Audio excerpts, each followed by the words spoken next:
এই যে আপনি যে নাচতে নাচতে আমার বোনকে বিয়ে করতে চলে এসেছেন, আপনি করেনটা কি শুনি? আপনার পোশাক আশাক দেখে তো মনে হচ্ছে আপনি বিয়ে করে আমার বোনকে কোনো কিছু খাওয়াতেই পারবেন না।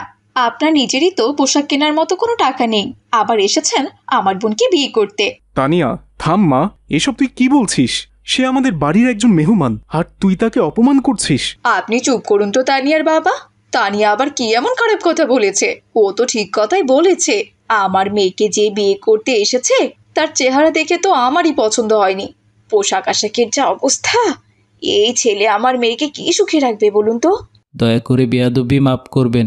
আপনারা যে এমন এটা জানলে আমি কখনোই আপনার বোনকে বিয়ে করতে আসতাম না। আমি অনেক দিন থেকেই বিয়ের জন্য পাত্রী খুঁজছিলাম।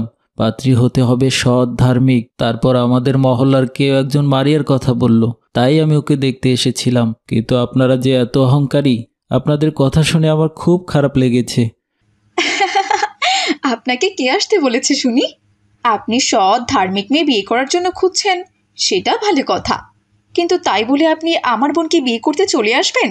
আপনি কি জানেন আমার বাবার সম্পত্তির পরিমাণ কত? আপনার কি সে সম্পর্কে কোনো ধারণা আছে?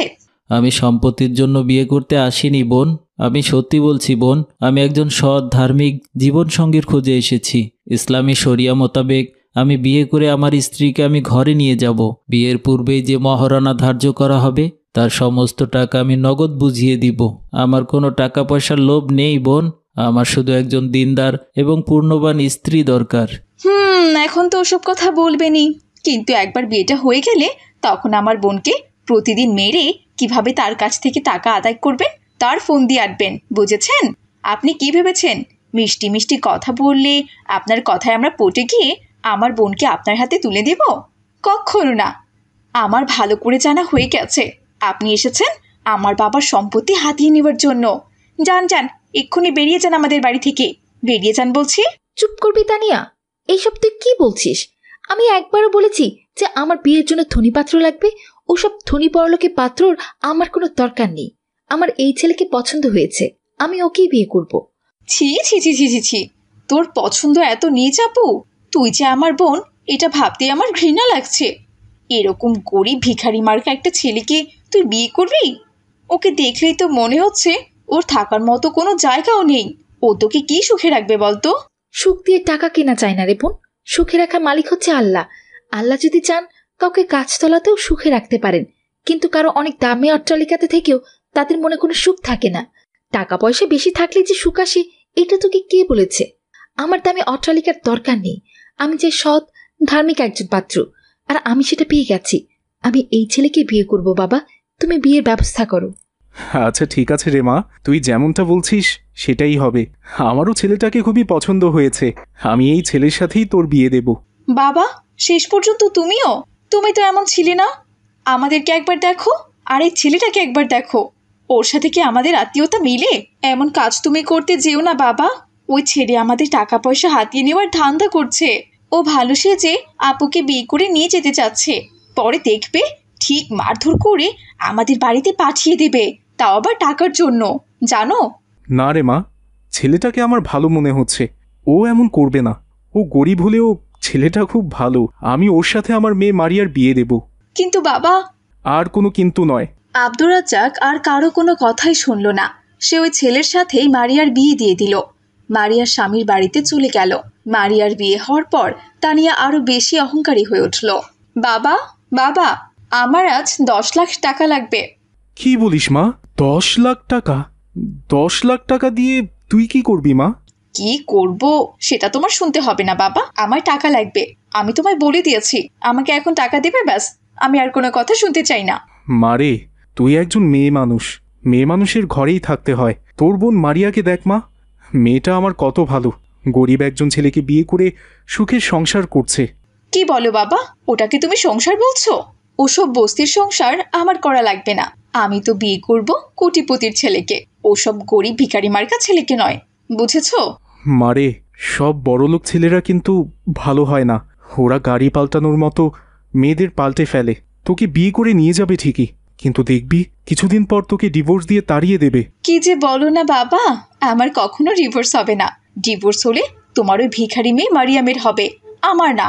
এখন তোমাকে আমি যা বলছি সেটাই করো। আমার 10 লাখ টাকা দরকার, তুমি আমাকে টাকা দাও তো।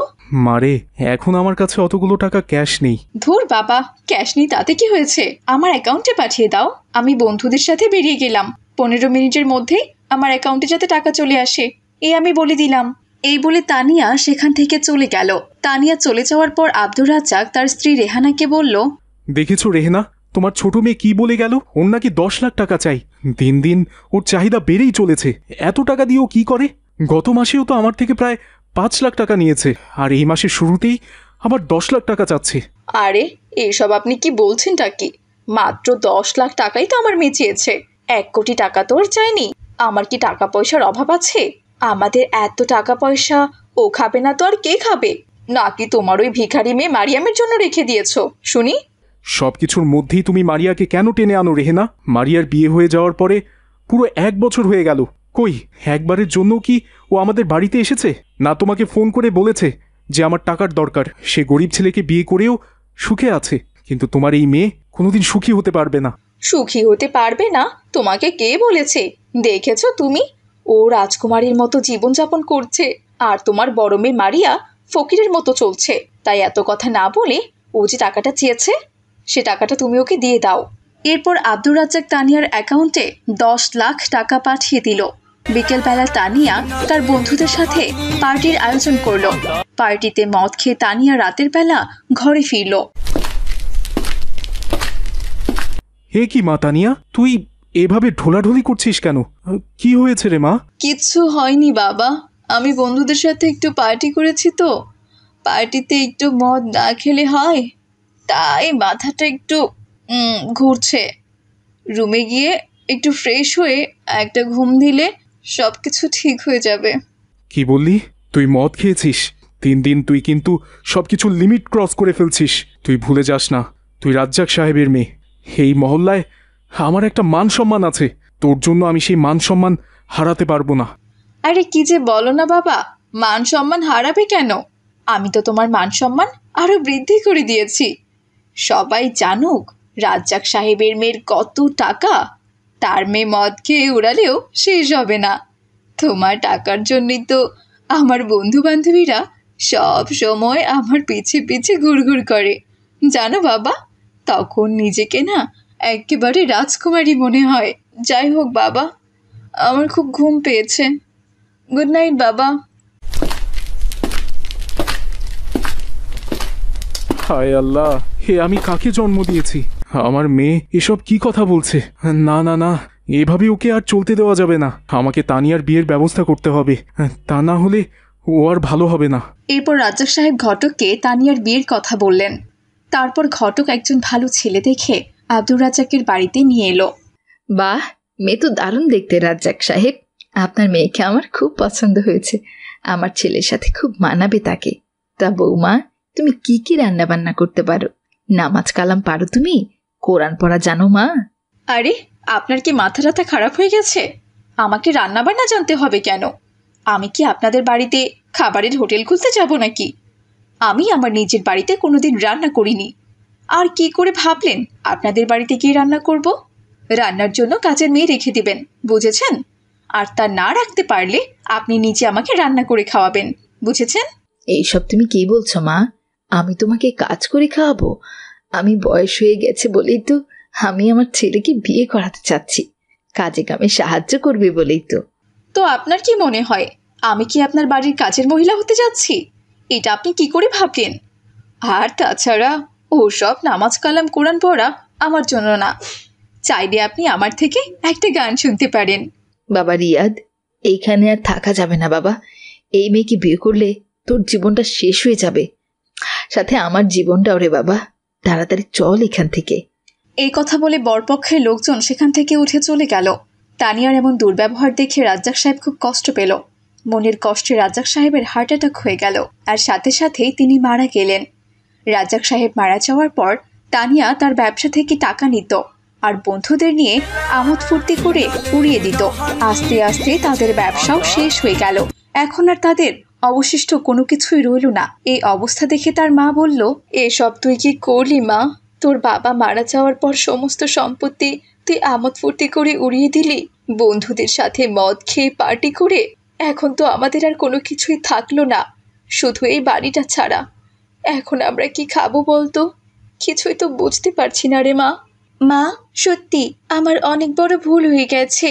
আগে যখন আমার কাছে টাকা পয়সা ছিল, আমার বন্ধু বান্ধবের কোনো অভাব ছিল না, কিন্তু আজ যখন আমার কাছে টাকা নেই, ওদের কাছে কত টাকা ধার চেয়েছিলাম বাজার করে নিয়ে আসবো বলে, কিন্তু কারো কাছে আমি ধারে টাকা পেলাম না। আমি আজ বুঝতে পেরেছি ওসব বন্ধু বান্ধব শুধু এতদিন আমার টাকার জন্য আমার পিছু পিছু ঘুরেছে, আর টাকা শেষ হয়ে যেতেই আমার সাথে সম্পর্ক শেষ করে দিয়েছে। আমি ভুল করেছি মা, অনেক ভুল করেছি। আমার জন্য বাবাকে মরতে হলো। আমি অনেক বড় অপরাধী মা, অনেক বড় অপরাধী। তোর বাবা সত্যি বলেছিল রে মা, কিন্তু আমি তখন নিজেও তার কথাটা শুনিনি। তোর ওই বেপরোয়া জীবনযাপনের জন্যই দেখ আজ আমাদের কি অবস্থা হয়ে গেল। আমরা যে এখন পথের ফকির হয়ে গেলাম রে মা। ওদিকে তোর বোন মারিয়া গরিব একটা ছেলেকে বিয়ে করে সুখে সংসার করছে। এজন্যই বলে সম্পদ নিয়ে কখনো অহংকার করতে নেই। হ্যাঁ মা, বাবা ঠিক কথাই বলেছিল। আজ আমার ভুলের জন্যই আমাদের এত বড় শাস্তি পেতে হলো।